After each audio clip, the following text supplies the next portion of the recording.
Welcome, everyone. Thank you so much for joining us as we celebrate the 40th anniversary of the founding of Vivian Webb School. My name is Christina Mercer McGinley. I'm from the class of 1984, and I was one of the original 34 girls who arrived on September 11th, 1981 to start a new school on the all-boys campus of the Webb School. I've served on the board of the Webb Schools for over 20 years. It's been my great privilege to give back to our incredible school over the years. Both of my kids went to Webb. I think that's probably the greatest testament to my faith in the schools. My son, Tim, graduated in 2012, my daughter, Corey, in 2016. Before I introduce tonight's panelists, who are incredible, I have a very special treat for everyone. Anne Longley, who was our founding headmistress, much beloved by those who know her, has sent her personal best wishes for this gathering from Cornwall, England.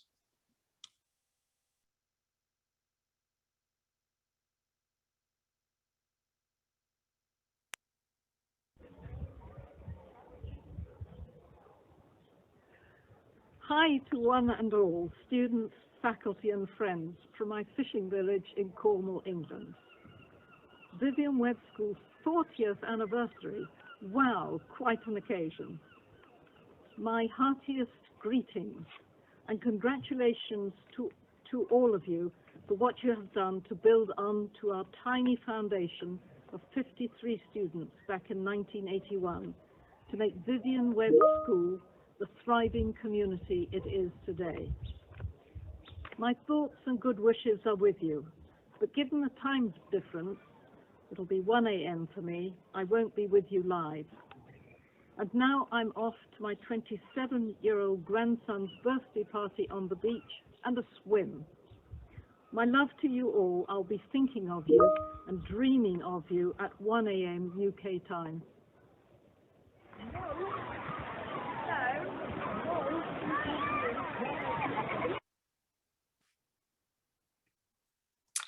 I think we're all ready to join her. It's gorgeous. We are very fortunate to have Anne Longley as our original headmistress. I personally cannot believe it has been 4 decades since the 34 of us signed into the book on that day, but Vivian Webb has really grown into an incredible institution, and each class is now around 50 graduates. There were only 12 in my class, and these 50 graduates every year go on to become alumni who lead with honor and distinction, who think boldly, mindfully, and creatively, and who indeed serve with a generous spirit. It's my privilege tonight to introduce 4 incredible Vivian Webb alumni who do just that. Tonight's panelists include Karen Greene Robinson, class of 1988, who came to Vivian Webb when the boarding program began in 1985. She served the Webb community as a student counselor and is a member of the alumni board. She holds a BA in African American Studies from UC Berkeley and a Master of Education from UCLA. Karen works as the secondary theater and film specialist for the Los Angeles Unified School District. Salas Woertink, 99, is the R&D director for polyethylene product R&D and characterization and testing R&D in Dow's packaging and specialty plastics business. Julia joined Dow in 2010 into electronic materials R&D, where she led product development groups across the advanced semiconductor packaging portfolio and served as site implementation leader for Dow's Women Innovation Network. Julia holds a PhD in chemistry from Stanford and a BS in chemistry from the California Institute of Technology. Jana Sims, 03, is a vice president with Morgan Stanley Real Estate Investment Management, primarily focused on asset management for Morgan Stanley's core and opportunistic funds. Prior to Morgan Stanley, Jana managed a supportive housing fund with SDS Capital Group, an impact investment firm allocating private equity for the development of permanent supportive housing, PSH, for individuals experiencing homelessness in California. Jana is a graduate of Pomona College, go Sage Hens, where she majored in economics. Ariel Fan, class of 2010, is the founder and CEO of Greenwealth Energy, a leading developing EV charging company for commercial, multifamily, and industrial buildings across California. Ariel founded the company in 2016 after being awarded Southern California Edison's Energy Efficiency Award for capturing the most public funding for green building upgrades among 15 million electric utility customers. Today, Greenwealth Energy has been named the first woman minority-owned energy company in the state of California. She works with companies such as the Walt Disney Company, City of Los Angeles, and national real estate companies to transition to a zero emissions future. Ariel is a graduate of Barnard College and Columbia University, where she studied environmental policy, economics, and art history. And with that, I will hand it over to our amazing moderator, Alumni Council President Kathy Fredrich, class of '02. Thank you, Christina. Hello, everyone, and welcome again. I am honored to be moderating today's special event with our wonderful alumni panelists here. Before we jump in, I just want to mention that if you have any questions for the panelists during the event, feel free to use that Q&A box and we'll address them at the end of the panel discussion. Hi, Karen, Julia, Jana, and Ariel. Thank you all for being here today. Hello. Hi, Kathy. Hello. So nice to see your faces. So diving right in, my first question for you all. The last 40 years have been filled with extraordinary events and stories. Is there one from your days as a student that has left a lasting impression on you? And Karen, would you like to go first? Sure. I was sitting in computer class. This was even before Windows Office and all of that for you younger alums, learning some basic programming. Wish I'd studied the keyboarding part of computers more. And as we were sitting in that room, we found out that the Space Shuttle Challenger had exploded. And so that, in thinking about that, that is the first thing that comes to mind. It was just so impactful. And I talked to one of my fellow class of '88 members, and she remembers that we were in that class together when that happened. So that, and then being in the whole econ government phase of senior year during Black Monday in 1987. So those two things were huge during the time I was there.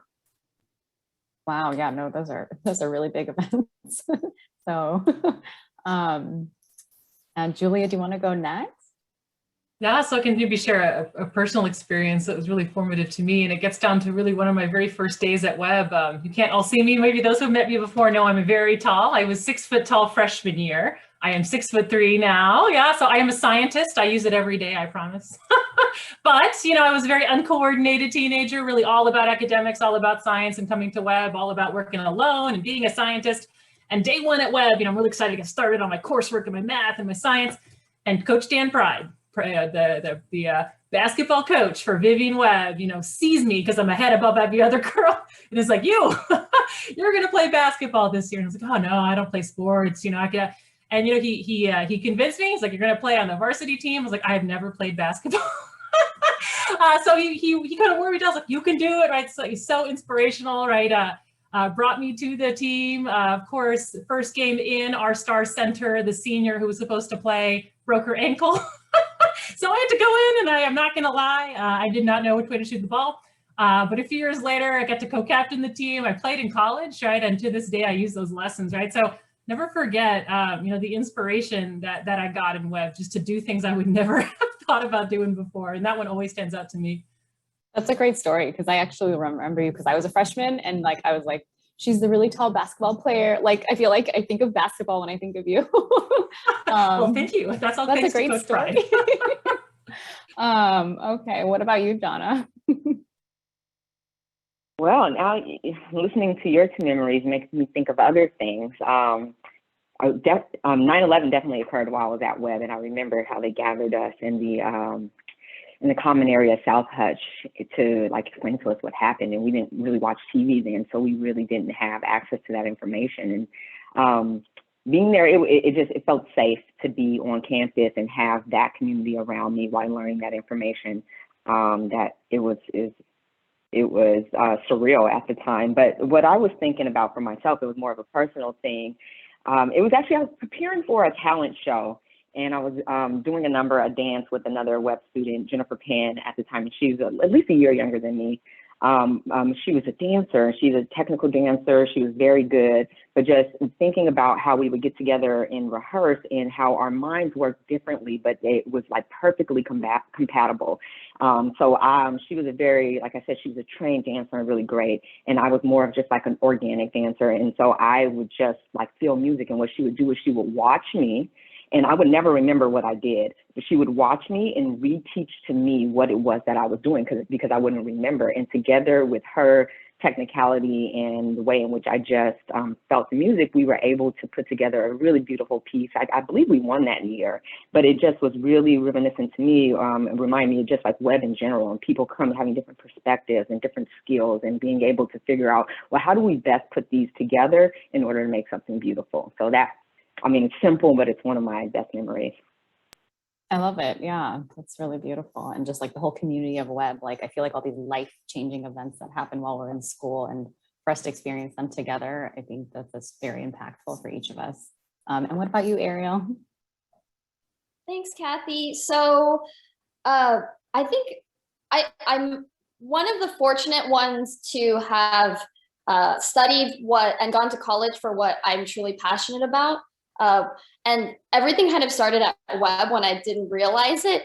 Going back to ninth grade, I remember we had some freshman year orientation and we went on a trip somewhere to the beach and we were all drinking Gatorade. This was before everyone was really healthy, and we just had Gatorade bottles all over the beach. And us in our VWS class, I thought it just was so absurd that was happening. So I started to collect the bottles and then put it in my backpack. And then we were hiking and I just had these like plastic bottles with me. And I remember that was my first memory because I came from a public school system in 8th grade in elementary school. And when I came to Webb, it was like, you can be what you want to be. You can set up a club if you want. So I set up my first green club.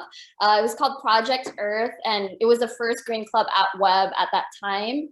And I just went for it. I was known for a while as Plastic Bag Girl because I had a table on a weekly basis outside of the dining hall where I was collecting plastic bags. And I graduated in class of 10. So this is like, we started like 2007 to 2009. I was doing this, and this is before the whole reusable bag ban. And people thought I was ridiculous and it was a waste of time.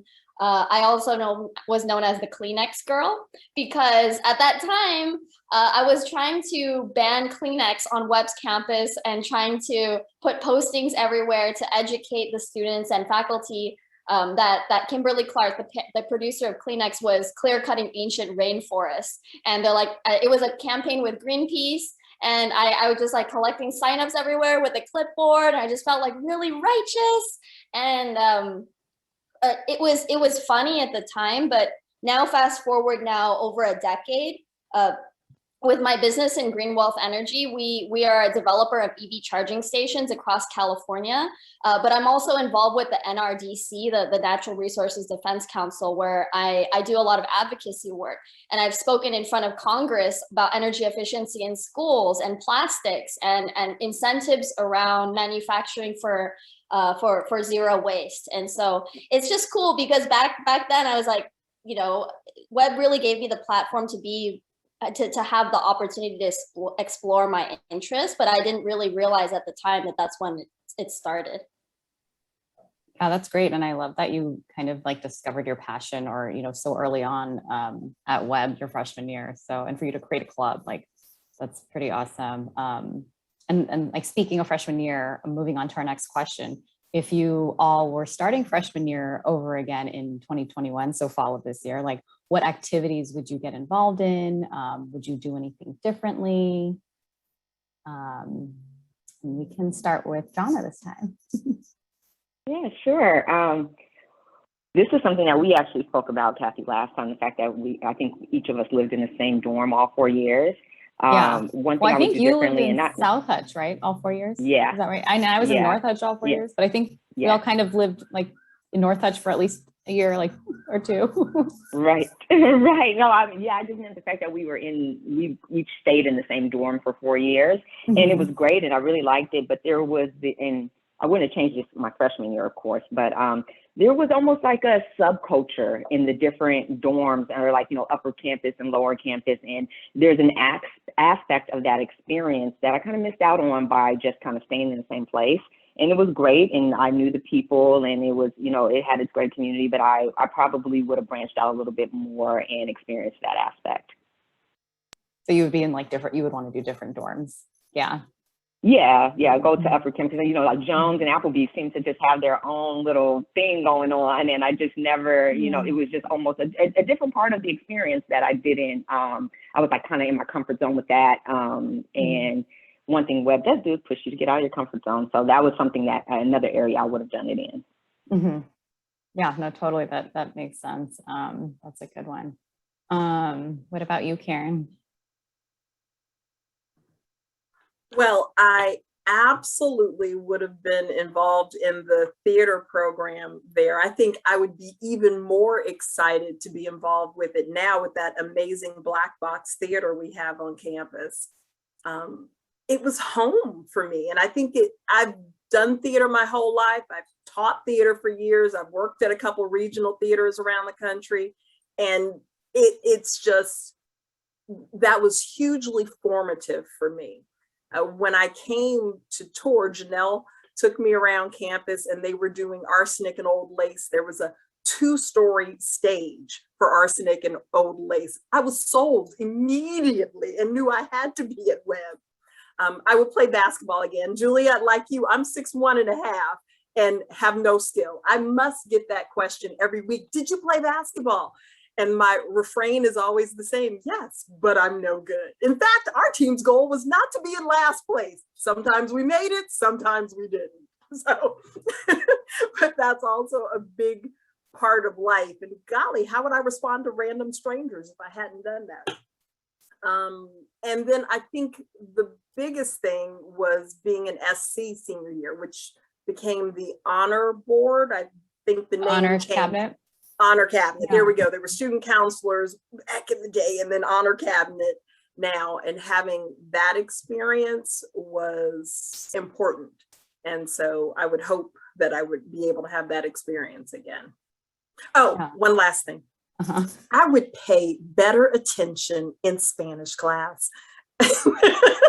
Senora Ivy was wonderful, but I didn't take it after junior year. And by golly, every year I think I need to go take a Spanish class, and I haven't. And I didn't have to take it in college because I had 3 years at Webb. So I wish I'd paid better attention there. And the curriculum has really expanded too. I think they offer Chinese. Like there's just like so many more like courses. I think like than even just when I went there. So nice. Yeah. What about you, Julia? Oh, I guess I have a lot of things. Actually, maybe I'll give a couple quick ones. I was a day student my first year and then a boarder. And I was a day student because I did not want to go to boarding school. I was absolutely convinced that boarding school was not for me. I wanted to be a day student. So I was like, no. So I intentionally didn't apply to boarding schools. I lived close to Webb's, like, here's a school nearby. I'm going to do that. Then after freshman year, my parents moved away. And I just loved Webb so much, I became a boarder. But looking back on it, I do wish I had started out in the boarding program, right? I got so much out of it. So rich in terms of the community. The friendships and relationships I made at Webb. I mean, I'm married to a Webb alumni that we met at Webb actually, so I can thank Webb for my family. But also my closest friends to this day are from Webb, right? My dorm mates in North and South Hutch, my roommates, and so I would have embraced that much earlier because that was just such a gift that still sticks with me today. That's awesome. And what about you, Ariel? In going last, I should have something, but I have nothing. I live life with no regrets and no fear. The first dance, the first welcome back dance, like I danced with a boy for the first time. I was involved with theater. I was involved in soccer and sports for the first time. I had an unhealthy relationship with food, to say the least, before I arrived to Webb, and I was able to see like girls like going after like pizza like at 9 o'clock, like 10 o'clock in the dorms, and like aggressively eating like 4 or 5 slices of pizza in the hutches, and that was the most beautiful thing for me, and like I just felt so empowered. I started my first club, so I wish there was something I could say that I would do differently, but no, I would do it exactly the same. It's Yeah, it's kind of hard when you've done it golden all. I feel like you've taken advantage of all of those opportunities that Webb has to offer. So that's not a bad answer at all. That's great. Yeah, so I think, you know, the next question, you know, is about lessons. Like, what lessons from Vivian Webb School do you return to even today in your professional and your personal life? And we can start with you this time, Ariel. Cool. So one thing that I realized Vivian Webb DNA was instilled in me, and I didn't realize this until I became an adult and particularly a career woman, was how much the school supported us to be who we are and as individuals. And I think at that time, you hear it, be you, but it doesn't really mean that much. And when you see really powerful alumni coming to campus to speak at career night and mentor, and also Dias Mulieres, I think that was really impactful for me. Like these are days where you have no classes and you're focusing on being a woman. What does a womanhood mean? What is like your potential, and how do you think even bigger than what you have in your mind? And for us, my business now, we are the first women and minority-owned EV charging company in the state of California. And I think a lot of the reason why, through a long journey of getting to this point, is think big. And if something doesn't exist, if an example doesn't exist, you become the example. You try to trailblaze and try to advance and be that for other people. Yeah, no, that's really important. And I'm glad you like apply that, you know, to everyday life and work. And what about you, Jana? Yeah, I feel like this has kind of been echoed by everyone, and I alluded to it earlier. I really feel like Webb pushes you out of your comfort zone to really learn who you are, what your capabilities are, and challenge yourself. And I saw, this was on a commercial, I don't even remember what commercial it was, but I remember what the woman said. She said, you have to fail beautifully to really understand the full scope of your capabilities. And Webb really did instill that and show you like, yeah, you actually can. And they do provide this buffer for you and this space to let you know when you do challenge yourself in that way, the growth and the beauty that comes out of that. And that translates to every area of life. So whether that's playing varsity basketball as a starter when you've never played basketball before, or being the first woman-owned EV charger company in California, like all of these things are like stepping outside of what has been and trusting that, okay, it may not be perfect, and back to the no regrets, but I'm never going to grow or see anything more beautiful or understand the full scope of my capabilities if I don't push myself. And so Webb, and everything about Webb was a step outside of my comfort zone for me. It was completely different from everything that I come from. And by the time I graduated, I was a student body president, because they really do to instill that confidence in you to just go for it. Yeah, and I think that Webb, you know, allows us that space to do that, right? To fail beautifully. Right. So yeah, no, that's wonderful.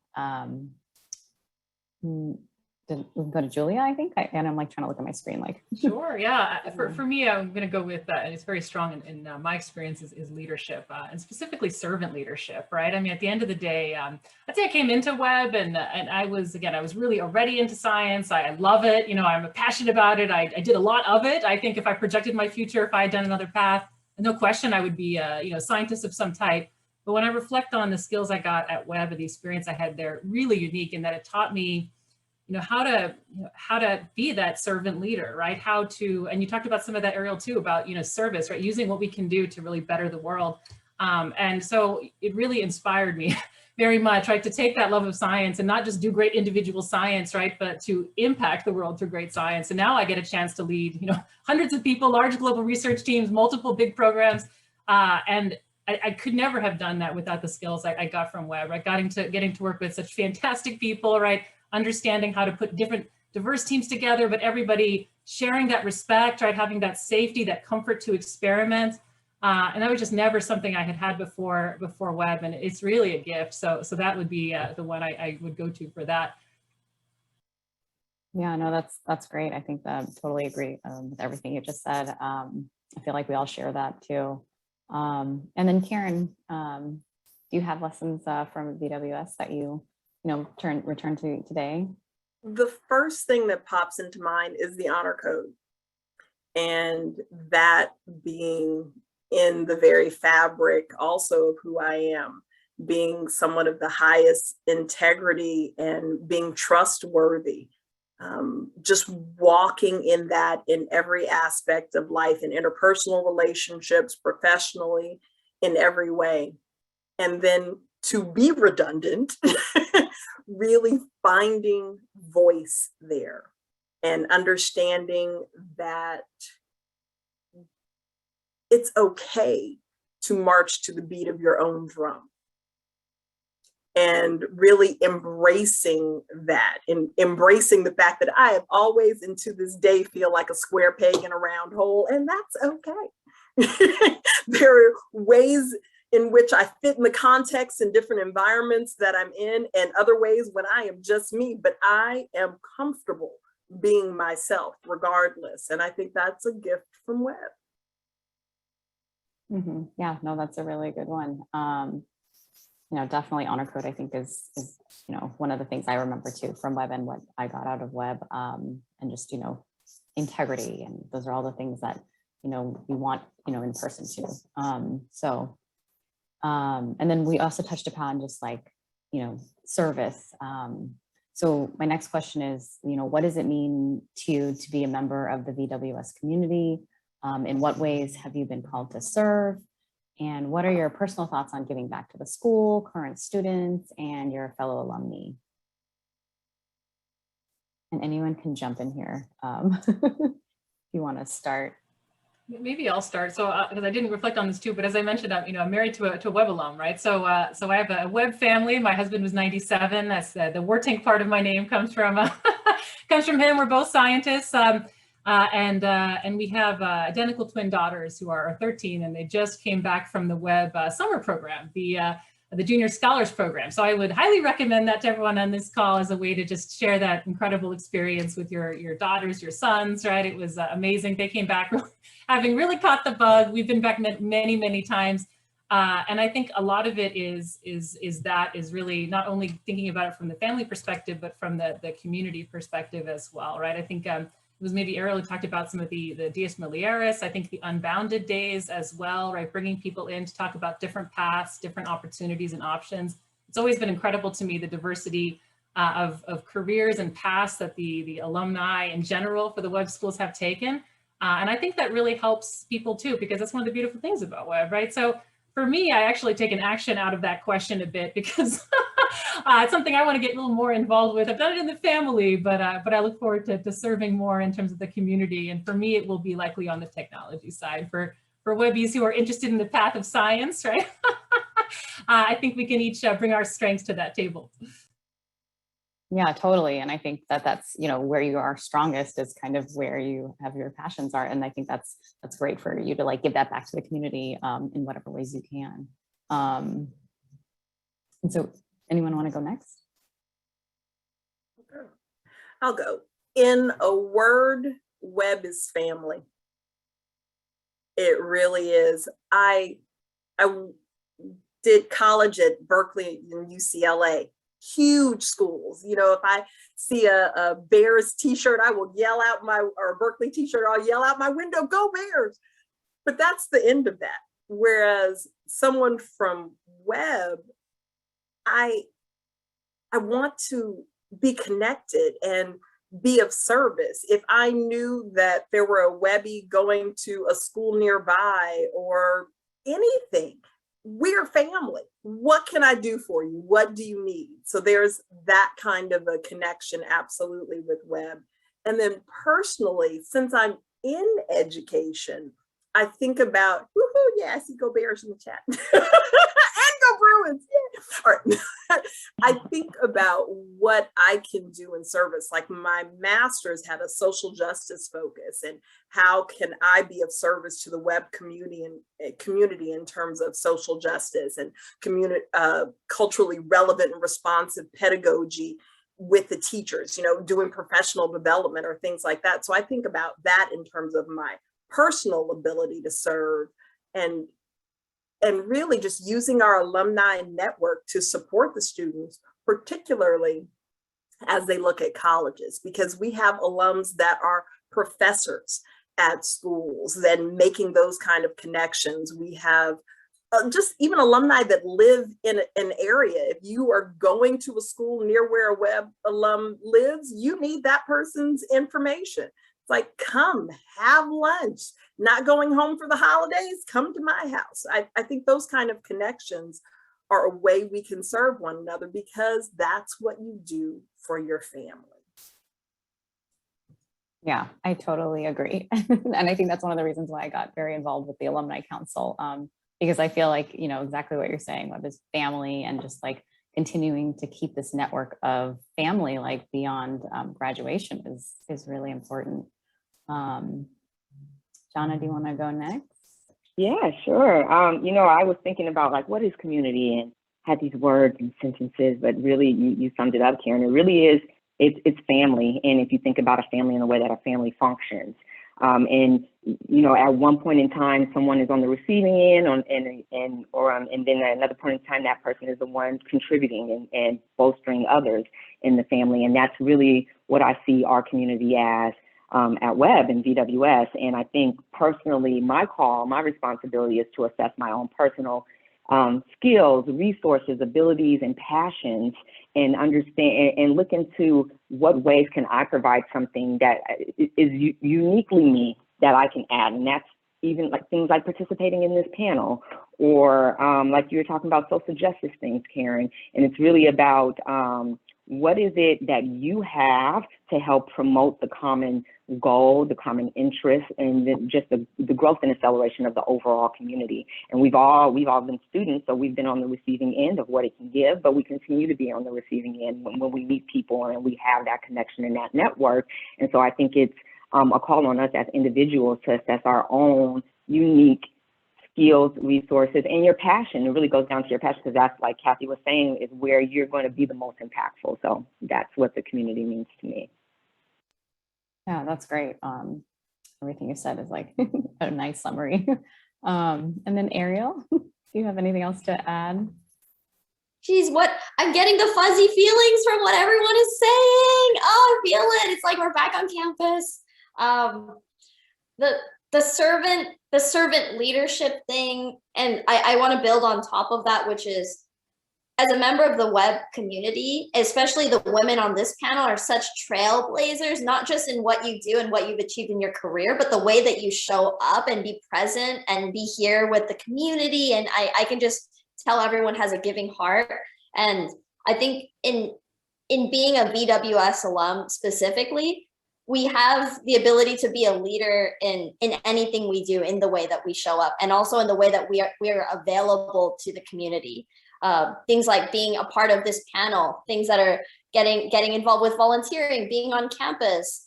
For me, I feel like my gift specifically to the current students is that I'm not very far in age from them, yet I run a company. And this type of representation is something that doesn't really exist, and representation that I didn't see at that time.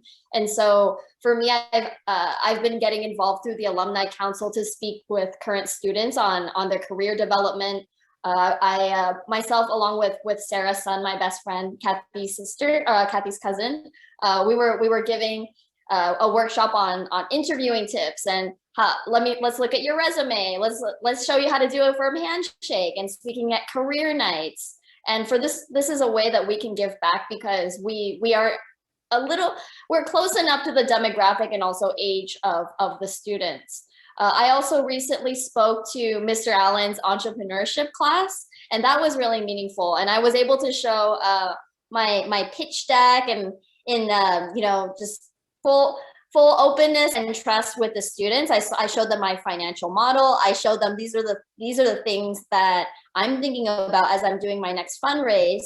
And just the fact that you're available and in front of the students and visible, I think that is a gift. And for those that are part of the community, it's one thing to be living your life in that way, but having other people show you gives them permission and gives them an example to follow and inspiration to follow.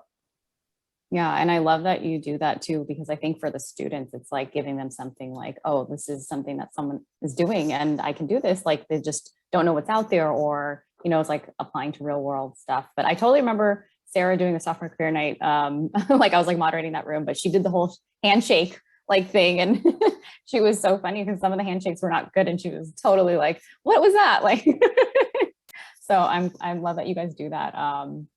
So for our next question, which is our last question for the panel part of this evening, what would you like to see VWS engagement look like over the next 40 years? And whoever wants to go, you feel free to. 40 years is a long time. When I thought about this, I didn't think about 40 years, but I'll just say, like engagement as an alum, I think Webb does a good job at having, like alumni events and things of that nature. But I personally would like to see, and no, it wouldn't be all alumni at one thing, but opportunities to be engaged in just the more organic experience of what's going on at Webb. So maybe you invite a few folks out to a formal dinner or a chapel and see how it's evolved and be ingrained in what Webb is today. I think those opportunities allow us to actually tap into the Webb today versus feeling very removed. And I don't know, logistically what that looks like, but I think that for me personally, that would help me feel like it's an organic Webb experience versus like this is just something specifically just for alums. And then the other idea I had, I love the Webb magazine, I do. But I sometimes am just so busy, I can't even get through all of it. Idea could be something shorter and more frequent. So like a monthly one pager or something like that. It's just like, hey, the highlights from Webb. And if you don't have time to go through a whole magazine, it kind of allows you say like, I can take this in quickly and I'd be more likely to do that than if I'm feeling overwhelmed and say like, I'll get to it at some period in time and then like a whole quarter has gone by. So those are just my thoughts. Yeah, those are great. I'm sure there's a lot of notes that were being taken while you're talking through those. Julia, do you want to go next? Sure. I think some of the things I've loved to see as I've been back at Webb and really been exploring how things have been changing. And if you look to the future is, a lot of things are changing and going the right direction, right? We talked, you were talking also about some of the, the dorm equity programs, right? The way that the school is considering things like gender identity, thinking about what does this all mean as we move forward, right? Really embracing, the change and really thinking critically about a lot of that. And so, moving with the times, obviously very critical for VWS, right? That's something we have to push for. But what really struck me is really how much is the same, right? What's really important at the core is the same. So, I'm a huge fan of the change. we need to make all the changes that we're talking about here. We talked about social justice and everything else, and I have seen Webb take really great steps in that direction. But again, I think preserving the core, the things we talked about there, right? The leadership development, pushing people outside their comfort zone, right? Service, in terms of ethics and really core values. A lot of that, when I go back and I talk to the teachers, I talk to the students, it has not changed and it should never change, right? So I think that's the core of what it is, the community. And, having my daughters come back and talk about their experience living in the dorms, it was my experience years ago. So that, if we can hold on to that, I think we'll be well served. And something I would say is an opportunity, and maybe something that's happening more recently, and I need to dig in a little more is, for me coming into Webb as a scientist and someone really, really drawn to that, it was something I didn't see a lot of, right? I think it was like there weren't very many alumni who were professional scientists to reach out to. I've seen Webb make incredible investments in the scientists. Walking into your new chemistry labs, I was just so excited. So it's a great place too for budding scientists. I have some of the investments you've made here. So I'd say, all career paths are wonderful, but I think it's also, we have alumni doing everything, right? So how can we kind of connect, budding students who are interested in different things with all kinds of different types of careers? I know and I think all of people talking to the others on this call are eager to kind of show the Webbies all the wonderful things they can do with their creativity. So that's something that I think we can continue to work on. It might go beyond science, right, to some of these other areas too, but lots of ways to make an impact in the world. Yeah, and I think I love, like, holding on to the core, but evolving, and maybe I'll make one more point there with the scientists, because we had a couple scientists in my class and I'm close friends with them to this day, right? My roommate and closest friend she's now a high power mechanical engineer at a big firm, and my other second closest friend is a physicist and was working also at a museum of natural history. So, we've got a few of them. They were all kind of in my little circle there, but again, I think that's something we want to cultivate. Yeah, definitely. Karen or Ariel, do you guys want to go next? I'll go next.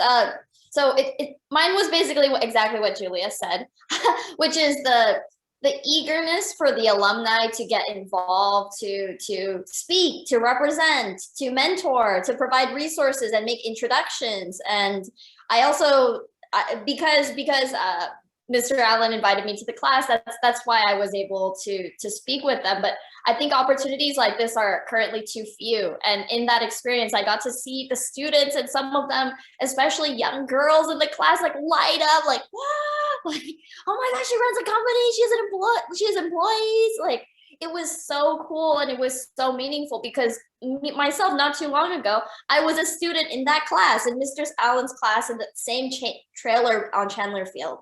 And I see the hunger and the interest, and just the eyes that are seeking something. They don't know what they're showing up for, but they're seeking and they're receiving. And to bridge that, what's in the students with our alumni will to give, I think there's something to be done there. I'm not sure what that would look like, but I think there's a lot of opportunity.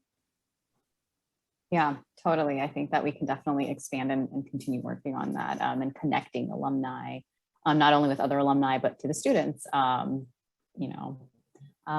Karen, did you have something to add to that too? What they said,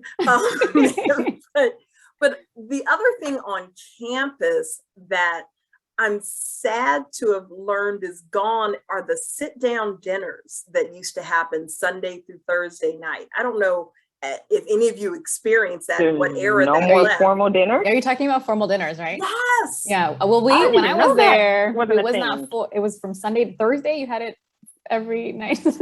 Sunday. We had it twice, and I don't know if it's completely gone now. I thought it was like maybe once a week. But when we were there, the students were assigned to still twice a week. tables. Okay. And so, and even if it, putting on stockings, we don't need that part anymore.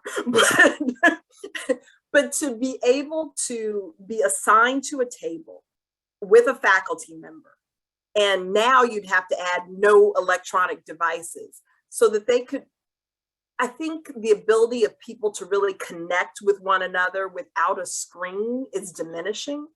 And that is an excellent opportunity to keep that important life skill in the students there. So having the dinner, and every week, I think it was, you sat down with a different group of people. So you couldn't have just your little group of friends.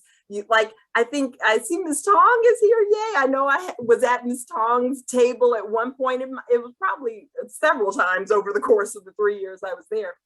And just getting the opportunity to engage in real conversation, no devices, and meet different people. That's why I know the 30 women that I graduated with, because we spent time. Claudia is still one of my dearest friends, and she and I talked last night, and she reminded me, we sat together that very first week in the dorms. We were at a table together, and here 30 blah, blah, blah years later, we're still good friends. So that is what I would love to see come back. And I love formal dinners because of all those things you just mentioned, but I did get confirmation in this chat here. Sarah Lance said Sundays and Wednesdays, so they're still twice a week. Still the same process, is just called community dinner instead of formal dinner. So they still do it. I echo that sentiment, Karen. And I think when I was there, I don't know if this has changed, but we sat with the same group for about a month or some period of time. And I think that was good as well because it started to feel like a family dinner. And you would talk to, if you didn't sit right next to someone this time, you'll get to speak to them next time. And you really got to know that whole table before you rotated. And you're right, like every year we're getting further and further away from that as a society. And we're starting to see it in how kids engage socially, how the confidence that they have in themselves when they're speaking to someone directly, their desire to get to know someone on a deeper level, all of those things. And I think that was something that we didn't even recognize at the time was a skill that would set us apart from others. Yeah, totally. That totally makes sense. I'm just like reading the chat too about how like the community dinners, like many faculty bring their families and students, engage in the meal together. So I think, even helping with children, with table manners, I feel like Webb is evolved like we were talking about. So they kept that course, like Julia was talking about.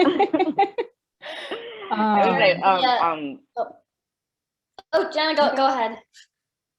Okay, this is just quickly because one of my favorite Webb memories, which I forgot about when my answer earlier, it had to do with formal dinner. And I was sitting in my formal dinner group and no one had heard of bean pie. And I don't know if anybody on this call has either, but my dad was really big into bean pies, very delicious, loved them. And people were just so confused. They're like, what kind of pie is made out of beans?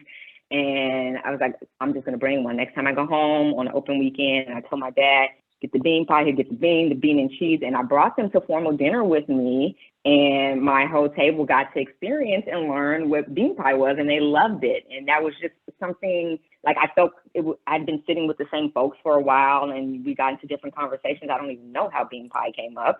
But at that point, now they're being introduced to something completely brand new, and I just brought it, and everybody at my formal dinner table got to experience it.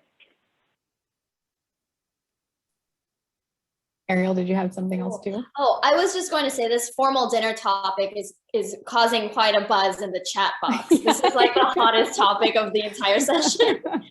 That's really funny. And I actually was gonna say if anyone had any more questions to put them in the Q&A box, and I just quickly glanced over. I don't see anything in the Q&A box. So this actually concludes our panel discussion portion of the event.